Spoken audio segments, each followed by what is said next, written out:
Malts Homebrew coming at ya. Yeah. We're tired. Yeah. Our bellies are full. Yes, they are full indeed. We had a fun family evening. Mm-hmm. So, but happy Homebrew Wednesday. Yes. Indeed. Yes, I have some homebrew here. We'll tell you about that soon. And what we got to talk about? Christmas. Christmas. We had Christmas come and gone, and you know, we got gifts and things. And one of the things that my wife got me, which I'm loving, right here, Saint Bernardus. Yes. Oh yeah, the 4-pack and a glass. I've got the 6, 8, and the 12. And the triple in here. Yes. I'm surprised she even, you know, gives him stuff to, you know, keep his habit going. Cause my addiction, yeah. Me too. Yeah, she's good to me. as I'm talking about buying cases of beer to bring home to him. So anyway, but we're gonna talk about the mead I was making. There's stuff to talk about. We're going to talk about beer. Yeah. That's what we do. And That's what we do. And we had a good one. So we earlier tonight did a review of the Tiny Galaxy IPA from Nathan Ouellette. So check out that video. Got Christian here with me today. And we're going to review a homebrew. Nice. Today we've got one from Nathan Ouellette. Thanks, Nate. This is a bottle he sent me. I put my crib notes on it. It's a Tiny Galaxy IPA. So I assume that means there's Galaxy hops in it. It's 6.2% ABV and 61 IBU. So we're going to get this cracked open and give it a try. Sounds good to me. Thanks, Nate. All right.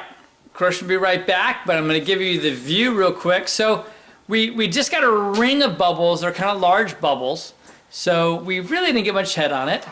The color on this, it's really a nice amber leaning to orange, and I think that can be clearly seen by the camera. We've got some lights to help with the color. It's a nice looking beer. I wish there was a little more head, but you never know what happens in travel. Woo. There is a ton of tropical fruitiness in here.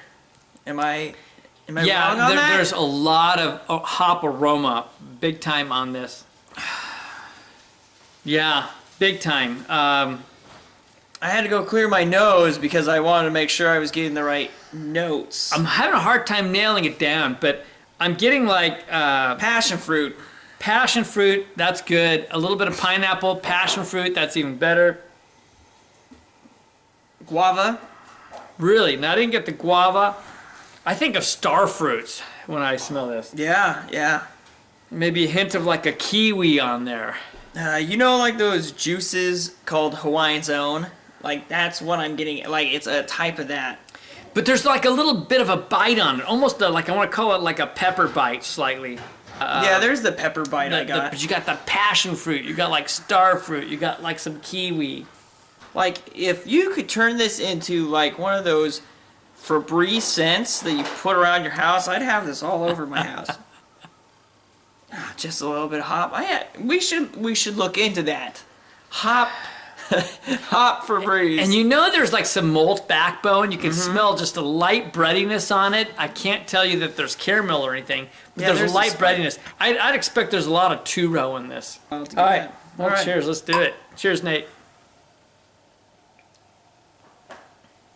It's good. It's more subtle than what the nose says it is. And I don't know what the bottling date on this was. I don't know why I'm looking at this. He said, Nate said to have after December 29th. My bad. What's today, the 28th? Oops. One day. We're still good. We're good. Because I actually showed my face around the house, so Dad decided to open this. Yeah. So probably what he's saying is it could have carved up a little bit more. But if you take a look at this, good carb. I'm not disappointed. You got a lot of legs with real small, spotty. Yeah, it's good. But that means that this is very fresh. So, Excellent. right on. It's actually, yeah, like you said, lighter hops than I thought, but it has a good base. I just picked up, as I let it sit, iced tea. On the back side. It does. And you know, sometimes you get that tea where you get that earthy and that and it's a little strong. No, this strikes me just exactly like when you make sun tea that sits in the backyard and then you go and you chill it. So what this makes me think is this would be a super winter in the summer because Yeah, this would be a great summer beer. yeah, I mean, you know, skip your iced tea and it's 6.2. So, Yeah, that's pretty good. you know, I mean, depends on who you're talking about how sessionable it is. This is sessionable to us. Wow. Nate, that's a fantastic beer. This is one I could be pounding some of these things Yeah. back in the summer. Yeah. You couldn't actually do wrong if you put in more hops because this is almost like heading towards the pale ale style because of the lighter flavor base on it, which it has a good flavor base. I agree. I assume, let us know that there's a lot of two-row in this. I'm sure you splash some other things. I know you're very creative. You're a good brewer. Right. Yeah, it's actually a very light malt base, which is why it's so sessionable. I like it. I like Yeah. it. It's a really easy drinking. It's got just that light bitter on the back, along with some of the herbal and earthiness. You got that light, interesting tropical on the front side. You get this nice, sweet, really juicy smell, and then you get this nice, sessionable beer. And what's interesting on the taste, I get the lightest bit of like a resin, pine resin on it, on the taste. This is commercial grade. Yeah, you got a good cellar here. This is a commercial grade beer. I'm just telling you, there are beers from New Belgium. I would put this over, and without a doubt, Yeah, this is. any day. And I don't pull punches, man. I call it like it is. You guys know I do. All right, well, whatever else we do on Homebrew Wednesday, enjoy that. But cheers, we're having a good time here. Yeah, thank you. Thanks, Nate. All right. That was a great beer. That was an extraordinary beer. I have a little bit left, but that was a great beer. So cheers. You hear that? Oh, I did hear that. We all know what that means. Yes, I got some beer mail. So let me tell you who this one came from. This one came from Steve, who is known to most of you as the Canadian Sasquatch Brewery. Oh, yes. The Canadian Sasquatch. So he writes me a note, okay? I'll read it. He sends me a PM, says, "Hi, Kevin. So I had a beer dinner last night where I provided a nice hunk of meat with the Old Guardian." And he's referring to the oak smoked Old Guardian, okay, infamous. And our guest came over with a bunch of beverages, and I have a couple that I think you would find fun. Hint to the beer. And if you pass along your postal address, I'll be more than happy to send your way so you can do some reviews on Texas beverages. Me and my beautiful bride can't consume all of them, so would enjoy to share them around. So thank you very much, Mr. Sasquatch. Thank you, Steve. Very cool, generous offer. So let's share with you some of the stuff we got. So he talked about sending Texas beers, and this first one throws me a little bit because where is it from? Boston. It's from Massachusetts, yes. This is Clown Shoes. This is Bombay I can't say that. Berserker. Berserker, thank you. Bombay Berserker. This one That's sounds incredible, actually. India style chocolate stout. I heard there's a little bit of spice to this one. So Sounds awesome. you know, we don't get, and he knows that, we don't get Clown Shoes here unless we get it sent to us. Ridiculous. So Yeah. and the artwork on these things is just Yeah, they're awesome. always, you know, I love the cap. Anyway, thank you. Yeah. That's freaking way cool. Probably my next, just by the name, next favorite one in this group is right here. You'll shoot your eye out. That's amazing, by the way. Got the whole lab. Yeah, the Christmas story. Oh, I love it. So it's a seasonal ale. Honestly, I don't know much about it. He's written me a note about each of the This beers. one's from Texas. It is from Texas. It's from Karbach. Karbach? Karbach? Carbosh? K-A-R-B-A-C-H. I don't know. It says Brewing made in company. Texas. Does it say from where? It's from Houston. There we go. Houston, Texas. So that's pretty cool. This one is the 008, and it's Fragile. Fragile? Fragile? Fragile? You tell me. I'll have to look it up. Don't know how you pronounce it. But this one, you know, obviously same brewery. Holiday seasonal ale aged in bourbon barrels. Yeah, he just had an extra one laying around. Yeah. It's a small, Yeah, no problem. small batch series, so this Yeah, should be... just not, yeah. Thank you. That's all I have to say because this Crazy. is awesome. It looks like it might be a version of their seasonal that we got the Shoot Your Eye Yeah, Out because yeah. it's got the same little Oh, it does. lamp leg He's on right. there. So I'm actually this. Oh, Yeah, right yeah. here. This is what he says. The Fun series, right there, guys. That's what he meant by Okay. that. That's what. So number 8 in the 2013 series of Fun. Number 8. Yeah, this is a limited edition. Yeah, just Thank you. Because he's got extra like right. This one's going on Dad's wall, probably. This is Wow, pretty cool. that is so cool. I don't know how to even thank you enough for that. Yeah. Now for your can lovers, we're gonna jump to cans here. Take a look. Hold that one. Yeah. Yeah. This one is Buried Hatchet Stout. Gotta love that. And there you got the hatchet that's been buried and a tree growing out of the top.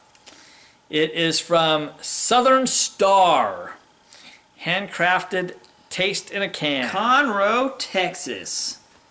So that's pretty cool. Another Texas beer. We get Shiner here, so it'd be kind of nice to see other things Something than other than Shiner. Shiner.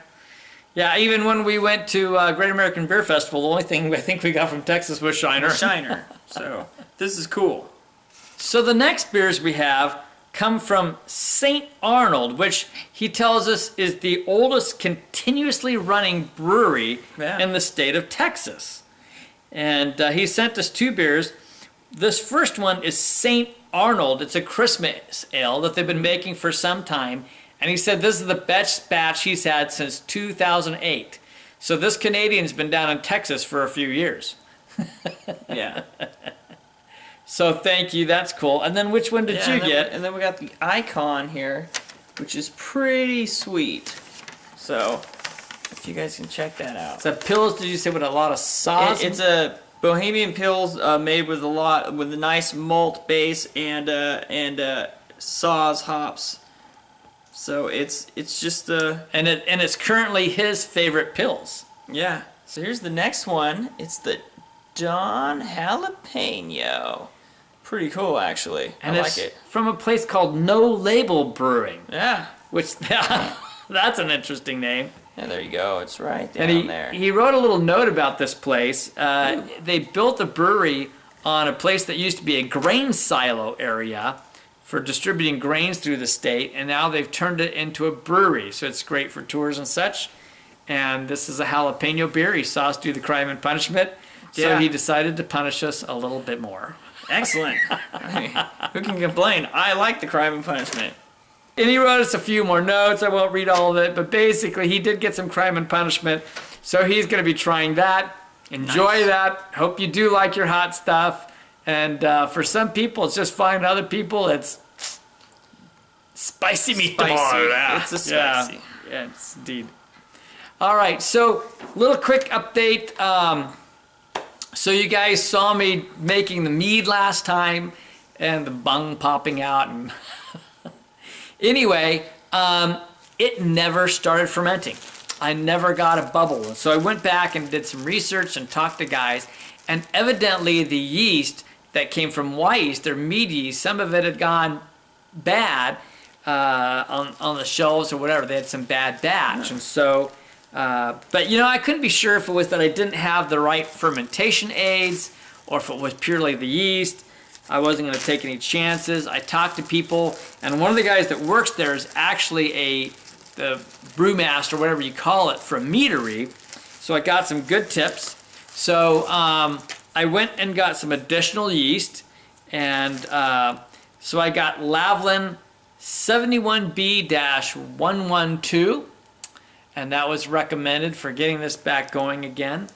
And so I got some of that. And the other things that I got, Go Firm. And I don't know if any of you have worked with Go Firm, but I'll tell you what, this stuff, it's like a rocket blaster as far as getting stuff going.